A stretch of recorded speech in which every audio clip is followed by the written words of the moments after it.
السلام عليكم ورحمة الله تعالى وبركاته. magacayga waa Maryan Axmed Maxamuud waxaan ku suganahay jaamacadda Boosaaso Garowe. jaamacaddu waxay qabanaysaa asbuuca hidaha iyo dhaqanka oo ay si sanadla u qabato sanadkiiba hal mar la qabto.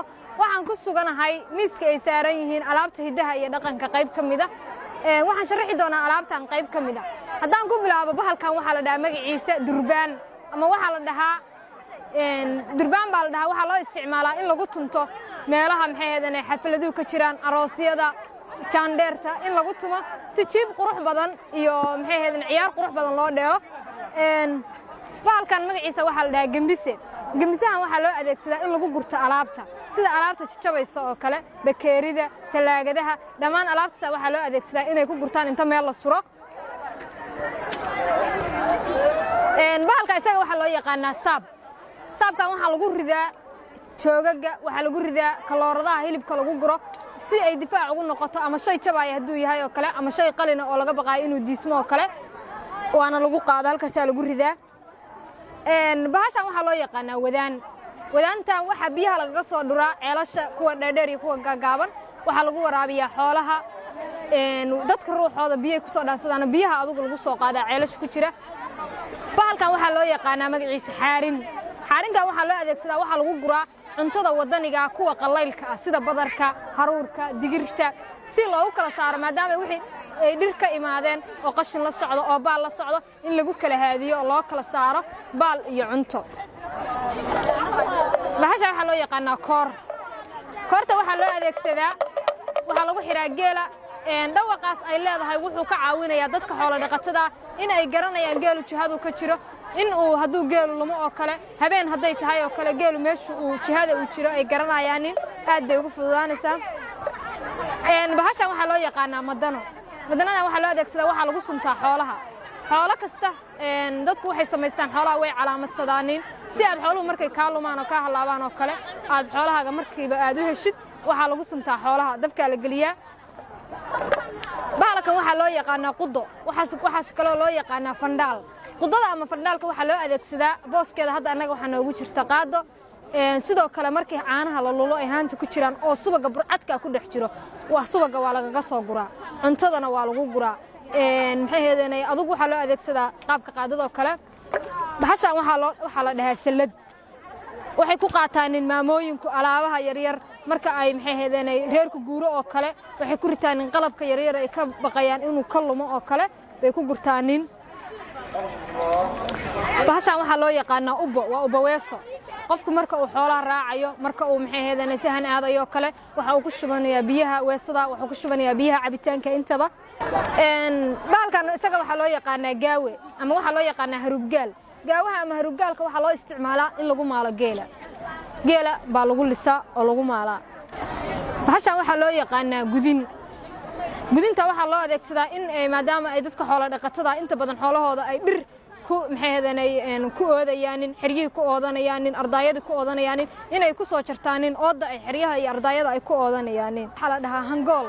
hangoonka waxa loo isticmaalaa markii ooda la jaro ama dhirta la jaro in lagu soo jiijiido laba shaqo qabtaa in ooda markii la jaray lagu soo jiijiido iyo marka ama ardayga ama xirada la oodayo saas loogu macnaheedu lagu shaqeeyo si ay isugu dhagto. bahashan waxa loo yaqaanaa quduf. qudufkan waxa loo isticmaalaa waxa lagu gurtaa alaabta waa kaydiye alaabta maamooyinku ku ritaan weelasha yaryar bay ku gurtaan adigu wuxuu u yahay alaab bahal kaydiye alaabta ay ku gurtaan. tan waxa loo yaqaanaa dhiil. dhiisha waxa lagu shubtaa caanaha waa lagu lisaa waa lagu cabaa inta waa loo isticmaalaa. waa bahasha maamooyinka Soomaaliyeed baa sameeyay dhammaan qalabka halkan yaala waxa inta badan sameeyay warshad ma soo saarin cid kale ma soo saarin waxa sameeyay hooyooyin Soomaaliyeed iyo aabayaal Soomaaliyeed. sidoo kale bahalkan waxa loo yaqaanaa weybaar. weybaarka waxa la suraa guriga dhag buu leeyahay guriga la suraa alaabta isagana lagu gurtaa waa boorso camal alaabta lagu gurtaa guriga taala. bahalkan waxa loo yaqaanaa asaga sibraar ama waxa loo yaqaanaa xab. waxa lagu qaataa caanaha waxa lagu qaataa biyaha waa shay sibraara xabna waa la dhahaa sida caadiga ah. bahalkan aad u jeedaan lisin baa la dhahaa waxa lagu lisaa midiyaha si ay midida marka la afaynayo ama ay aflaan noqoto oo kale waxba ay jari weydo oo kale bahalkan lagu qabtaa waa lagu lisaa ayadana sidaa loo adeegsadaa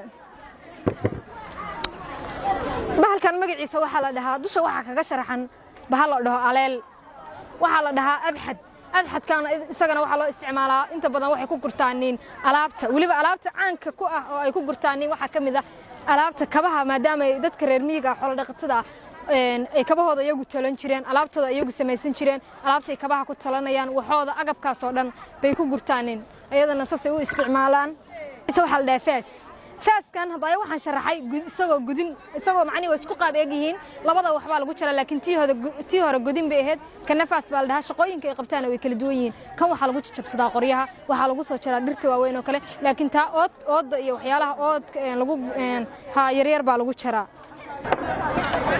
halka waxa nooga muuqda kaba laga sameeyay sar geel baa laga sameeyay magacooda waxa la dhahaa cagaf waa kabihii dadkii hore oo Soomaalida ahaa ay samaysan jireen iyaga gacantooda ku samaysan jiray kabahaasayna gashan jireen